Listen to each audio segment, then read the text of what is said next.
What? I genuinely, I just pet her for like 10 minutes straight. Now she wants more. It is simply a matter of time, and you may have already experienced this, where you experience the validation loop, where you experience the chase for validation and the endless chase for getting chosen or being picked. Obviously, this mostly pertains to when it comes to your relationships, your romantic relationships, if you're single and exploring that and getting into relationships. It becomes much, much, much more than just I want to see if this person is compatible in my life. I want to see if this person is actually a healthy, compatible partner.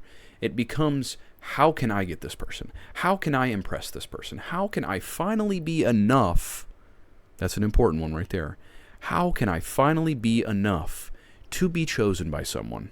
So when you actually start to explore a potential relationship and you just get into the dating world and you put yourself out there, it becomes so anxious. It becomes so heavy.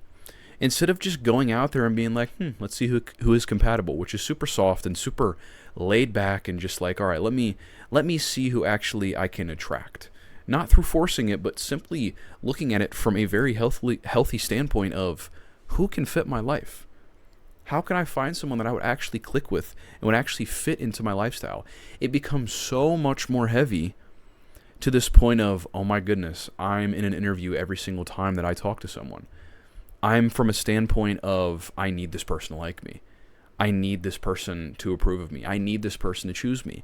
And if I'm not chosen, especially if that happens over and over again, it becomes my identity.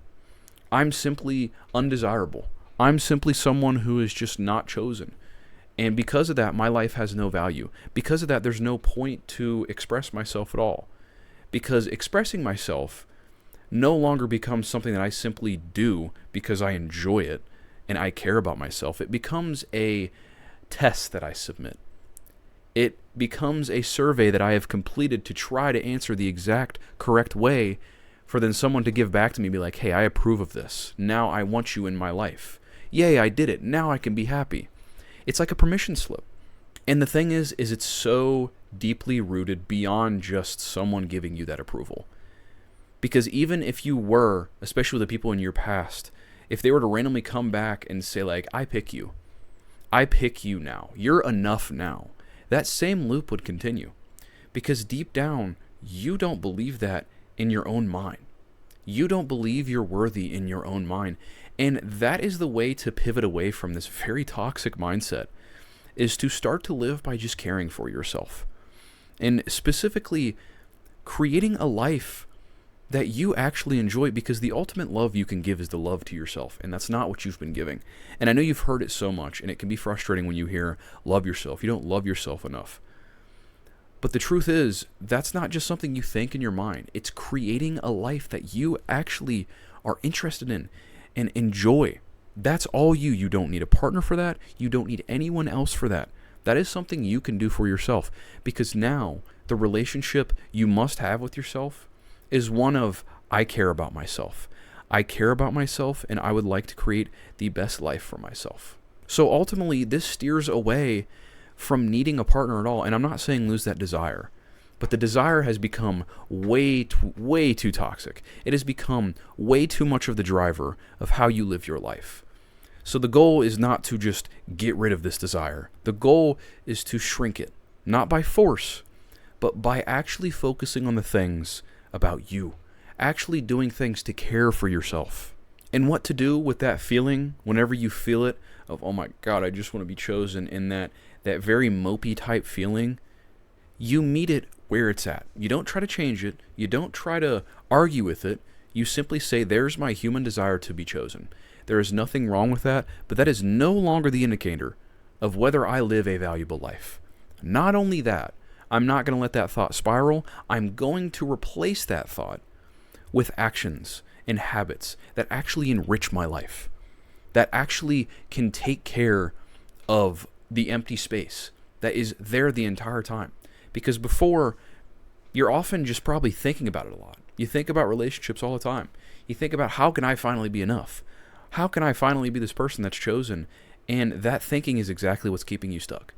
You are already enough. You have to believe that, because there is no correct scorecard that you need to hit to be worthy of a partner. You simply just have not found that person yet. And that is very soft in itself, just to say that. It is the easiest way to reframe it. And instead of making this whole story as your whole value system is based on why you're single, what's wrong with you, blah, blah, blah, whenever any of those feelings pop up, whenever you see a relationship out in public, any of the triggers, whenever any of them happen, you simply tell yourself, I'm just single right now. It hasn't happened for me yet. That's it. And you stop right there. And that, again, at first when you start telling yourself this, that feeling might still be very strong. You're like, it didn't work. I thought mantras were supposed to work. It takes a second. It takes some time. But you have to be persistent with it. Because if you give yourself a good couple days of, wow, I've been saying that, and then a third day, you intentionally aren't telling yourself those very soft reframes, you're going to slip back down to where you were. It's going to take work. I'm not going to lie to you about that. But it's very simple of a solution. You simply start telling yourself these things in a much, much, much more peaceful reframe than the one you've been giving. So it cuts off that loop. And then, with that empty space where you would originally have been sitting in and moping in and creating all these scenarios and all this stuff, now you have space to do things, to build habits that actually serve you. I cannot make this video without at least mentioning this once as well. It's like a dead horse at this point. Social media can literally be, gasoline doesn't even say it correctly, it can be insanely flammable liquid gasoline to the fire, because it's a dopamine hit. It keeps you in that anxious state, which keep these thoughts going regardless of what you're doing to get that high dopamine state, instant dopamine. It's going to persist these thoughts.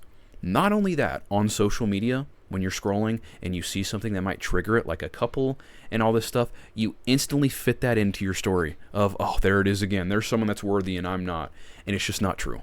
It's just not true. But the amount of times that you say it and the amount of consistent times that you've said it throughout the past, it has become your story. It has become your story because you have given it power.